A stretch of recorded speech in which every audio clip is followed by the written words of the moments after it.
For dual wheel installations, begin by making sure the valve stems are clocked 180 degrees from each other. For wheels with 5 cutouts, the stems cannot be clocked at exactly 180 degrees, but should be as close as possible. Please note that if the valve stems are clocked incorrectly, you will need to reclock the wheels to proceed.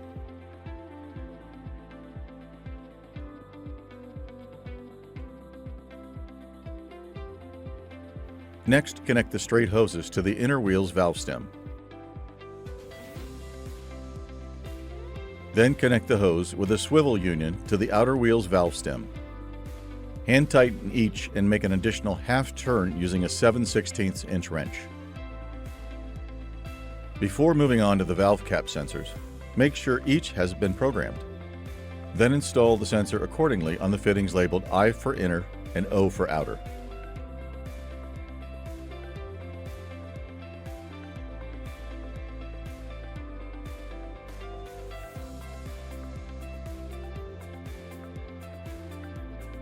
Now connect the hose on the bracket using the knurled fitting, matching I to the inner hose and O to the outer.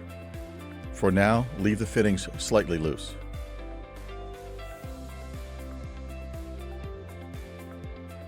Hold the bracket up to the wheel end to determine which mounting bolts to use and ensure the hoses aren't stressed or coming in contact with the wheel. For R spindle drive axles, slide the bracket over existing axle cap studs.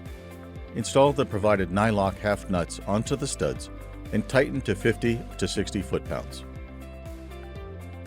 For N and P spindle trailer axles, remove existing hubcap bolts, align the flow-through bracket, and reinstall the hubcap bolts through the bracket mounting holes and hubcap.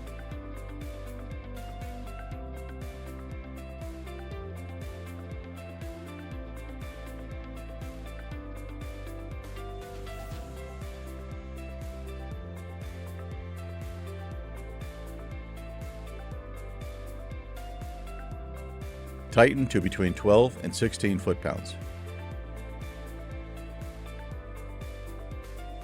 To finish, hand tighten the knurled hose fittings into the bracket. Verify the hose is properly seated into the bulkhead by grabbing the check port and turning it back and forth left to right.